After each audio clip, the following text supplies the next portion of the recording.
they're changing my voice. This video is about Genesis 15, the Lord's covenant with Abram, and it absolutely connects to the next couple chapters when we get to Genesis 17, for example, the covenant of circumcision. And keep in mind, Noah also had a covenant. So this idea of a covenant is not a new idea. It's not exclusive to the Jews. Okay, they oversimplify it and then try to clean up from there. And there's, certain white people, maybe they're mixed with Jews, maybe they're not, who are working with them. Okay, and the LGBT community helps them, they pretend that, they actually are Satanists, but they pretend that they're Satanists in a certain way, and they are Satanists in a certain way, and they try to, play the good cop, good colonialist, good neo-colonialist, bad neo-colonialist psychology, and they're all bad guys lying to you, so on and so forth, right? The devil is the great deceiver, and so on and so forth. Okay, so Genesis 15, the Lord's covenant with Abram.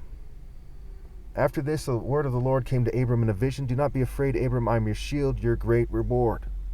Now keep in mind, regardless of your race, if you obey God through me, okay, God is your shield, your reward will be great. Part of your reward is knowing that you're right with God, feeling and knowing that you're right with God. Even if they zap your brain, you just know. It's just another route to know that because of the principles of universal pinpoint and moral precision that you're right with God, and so on and so forth. But Abram said, Sovereign Lord, what can you give me since I remain childless, and the one who will inherit my estate is Eliezer of Damascus? And Abram said, You have given me no children, so a servant in my household will be my heir. Then the word of the Lord came to him.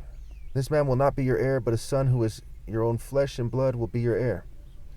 He took him outside and said, Look up at the sky and count the stars.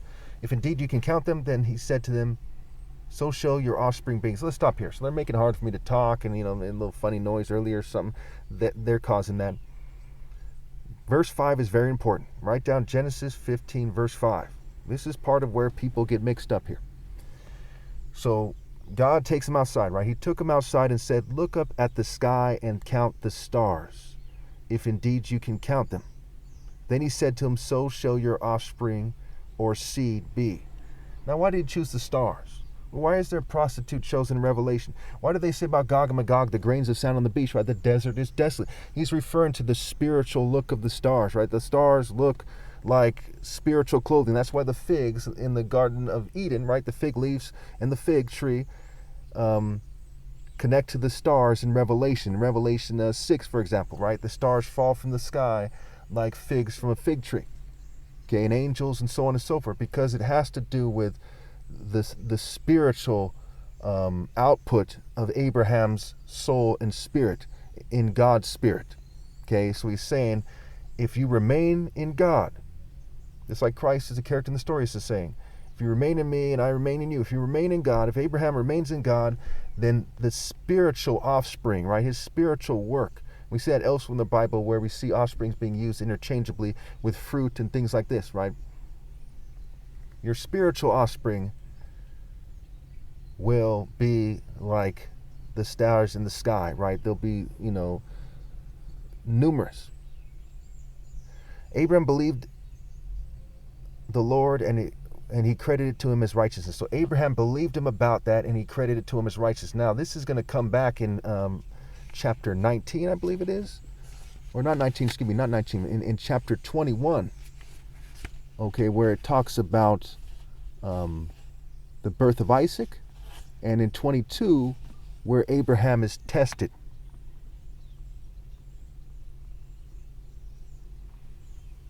Because he already believes God that the spirit is everything, the flesh means nothing. So when God says, sacrifice your son, okay, he knows that his son's soul is in good hands. And he also is loyal to God. That's very key here, because this confounds the idea that the Jews are chosen because of, magically because of their flesh. They're not. They're not chosen. The righteous are chosen. The offspring of Abraham, we said in John 8, are those who obey the commands of God.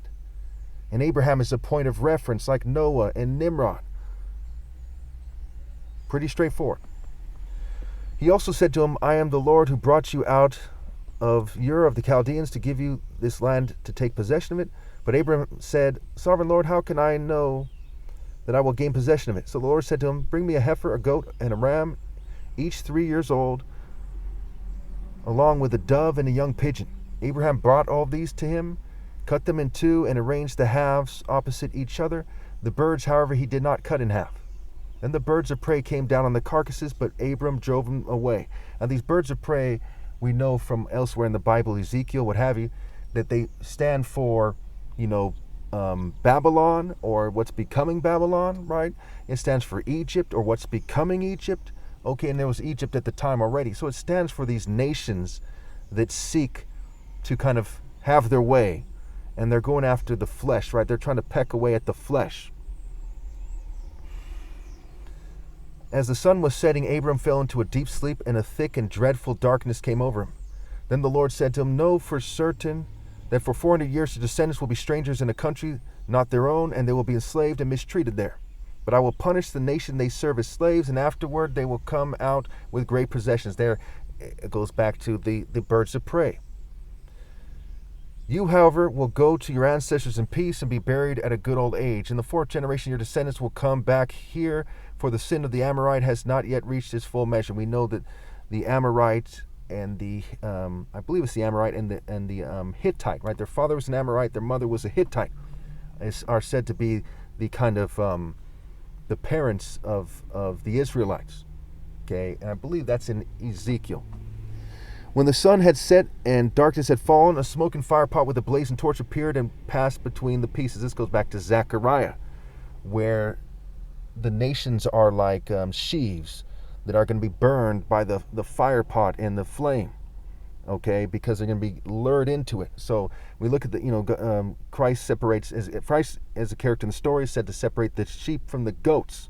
And so you have the goats and the rams, which are like goats. There's a similar connection there. And you also have the heifer, which also goes back to the golden calf. So there's these kind of connections, right? Baal and the bull, and Zeus's Baal's counterpart is associated with bulls, and so on and so forth. When the sun had set and darkness had fallen, a smoke and fire pot with a blazing torch appeared and passed between the pieces. Now remember, some of them are cut in half and some of them are whole.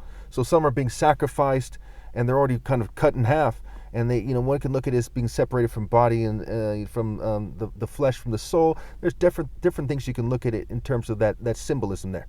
Okay, they're making it hard for me to speak, so let me just wrap this up. On that day, the Lord made a covenant with Abram and said, To your descendants I give this land from the Wadi, or river of Egypt, to the great river, the Euphrates, the land of the Kenites, Kenizzites, Kedemites, Hittites, Perizzites, Rephites, Amorites, Canaanites, Girgashites, and Jebusites. Now, really quickly here, I want to just mention briefly that the dove and the pigeon are very similar.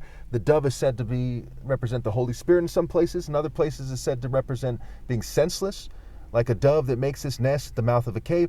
It's also said to represent people being abused and raped, right? And it goes back to that part where it says they will be strangers in a country not their own, and they will be enslaved and mistreated there.